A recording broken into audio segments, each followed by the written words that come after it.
ভারতের পরমাণু শক্তি বিভাগের অধীনস্থ একটি শীর্ষ গবেষণা প্রতিষ্ঠানে 50টি জুনিয়র রিসার্চ ফেলোশিপ বা জিআরএফ পদে নিয়োগের বিজ্ঞপ্তি প্রকাশিত হয়েছে। মাসিক স্টাইপেন্ড সর্বোচ্চ 42,000 টাকা, সঙ্গে বার্ষিক 60,000 টাকার কন্টিনজেন্সি গ্র্যান্ট। চলুন বিস্তারিত জেনে নেওয়া যাক। ভারত সরকারের ডিপার্টমেন্ট অফ অ্যাটমিক এনার্জি এর অধীনে Indira Gandhi centre for atomic research that is IGCAR Kalpakkam এতে নিয়োগটি হবে। এখান থেকেই বিজ্ঞপ্তিটি প্রকাশিত হয়েছে। IGCAR দেশের অন্যতম প্রধান গবেষণা প্রতিষ্ঠান, যেখানে নির্বাচিত প্রার্থীরা হোমি ভাবা national institute that is HBNI এর অধীনে PhD করার সুযোগ পাবেন। মোট শূন্য পদের সংখ্যা রয়েছে 50টি। এই ফেলোশিপের মাধ্যমে গবেষণার সুযোগ রয়েছে বিভিন্ন বিভাগে, যেমন ফিজিক্যাল সায়েন্স ডিসিপ্লিনের মধ্যে physics, applied physics, nuclear physics, condensed matter physics, radiation physics, materials science etcetera. সেরকমই কেমিক্যাল সায়েন্স এবং তারপরে রয়েছে ইঞ্জিনিয়ারিং সায়েন্সেস।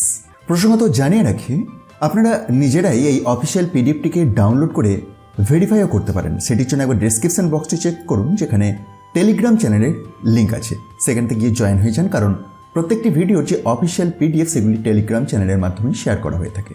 বিজ্ঞপ্তি প্রসঙ্গে আরও দু একটি গুরুত্বপূর্ণ ইনফরমেশন আপনাদেরকে জানিয়ে রাখি যে প্রার্থীদের সংশ্লিষ্ট বিষয়ে MSc, integrated MSc, BE, BTech, BSc engineering, ME অথবা MTech ডিগ্রি থাকতে হবে।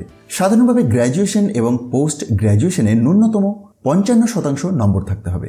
SC, ST, OBC, নন ক্রিমিলেয়ার এবং PWD প্রার্থীদের জন্য 5% নম্বরের ছাড় রয়েছে।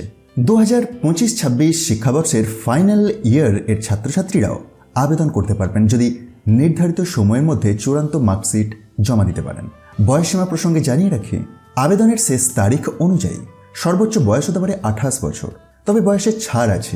OBC প্রার্থীদের জন্য 3 বছর, SC ST প্রার্থীদের জন্য 5 বছর এবং PWD প্রার্থীদের জন্য 10 বছর। স্টাইপেন্ড এবং সুবিধা প্রসঙ্গে উল্লেখযোগ্য যে ডাইরেক্ট PhD এক্ষেত্রে প্রথম ও দ্বিতীয় বছর 37,000 টাকা প্রতি মাস, তৃতীয় থেকে পঞ্চম বছর 42,000 টাকা পার মান্থ, বার্ষিক কন্টিনজেন্সি গ্র্যান্ট 60,000 টাকা। ইন্টিগ্রেটেড PhDর ক্ষেত্রে প্রথম বছর 25,000 টাকা, এককালীন বুক অ্যালাউন্স 30,000 টাকা, দ্বিতীয় ও তৃতীয় বছর 37,000 টাকা, পরবর্তী বছরগুলোতে 42,000 টাকা এবং বার্ষিক 60,000 টাকা কন্টিনজেন্সি গ্র্যান্ট। এছাড়াও নির্বাচিত গবেষকদের জন্য স্বাস্থ্যসেবা সুবিধা এবং ভর্তুকিযুক্ত হস্টেল সুবিধা থাকবে। নির্বাচন হবে 2 ধাপে।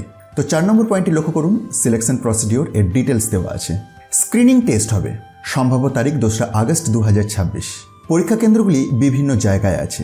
এই সেকশনটি ভালো করে লক্ষ্য করুন, যেমন চেন্নাই, দিল্লি, কলকাতা, ভুবনেশ্বর, হায়দ্রাবাদ। আচ্ছা, সেকেন্ড স্টেজ রয়েছে পার্সোনাল ইন্টারভিউ। স্ক্রিনিং টেস্টে পাস করা প্রার্থীদের ইন্টারভিউয়ের জন্য ডাকা হবে। সেই ইন্টারভিউটি কালপাক্কামে হবে, সম্ভাব্য আগস্ট 2026-এর তৃতীয় সপ্তাহে।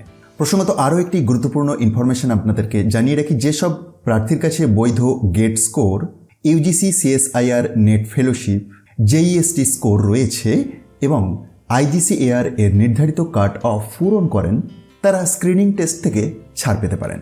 অনলাইনে আবেদন 22 জুন 2026 থেকে শুরু হয়েছে। আবেদনের শেষ তারিখ 13 জুলাই 2026। স্ক্রিনিং টেস্ট 2রা আগস্ট 2026 সম্ভাব্য এটি। ইন্টারভিউ আগস্ট 2026-এর তৃতীয় সপ্তাহ সম্ভাব্য। আবেদন শুধুমাত্র অনলাইনে করতে হবে। প্রার্থীদের IGCAR এর অফিসিয়াল রিক্রুটমেন্ট পোর্টালে গিয়ে আবেদনপত্র পূরণ করতে হবে। আবেদন সম্পূর্ণ করার পর প্রিন্ট আউট নিয়ে রেখে দিতে হবে, যা ডকুমেন্ট ভেরিফিকেশনের সময় প্রয়োজন হবে। তো গবেষণার জগতে ক্যারিয়ার করতে আগ্রহী বিজ্ঞান ও ইঞ্জিনিয়ারিং বিভাগের ছাত্রছাত্রীদের জন্য এটি একটি অসাধারণ সুযোগ। দেশের অন্যতম সেরা গবেষণা প্রতিষ্ঠানে PhD করার পাশাপাশি আকর্ষণীয় স্টাইপেন্ড ও গবেষণা সুবিধাও পাওয়া যাবে। তাই যোগ্য প্রার্থীরা শেষ তারিখের জন্য অপেক্ষা না করে দ্রুত আবেদন সম্পন্ন করুন। ভিডিওটি ভালো লাগলে অবশ্যই লাইক করুন, শেয়ার করুন এবং সরকারি চাকরি ও ফেলোশিপ সংক্রান্ত প্রতিদিনের আপডেট পেতে চ্যানেলটি সাবস্ক্রাইব করার পাশাপাশি অল নোটিফিকেশন বেলটিকে এনেবল করে রাখতে ভুলবেন না। ধন্যবাদ।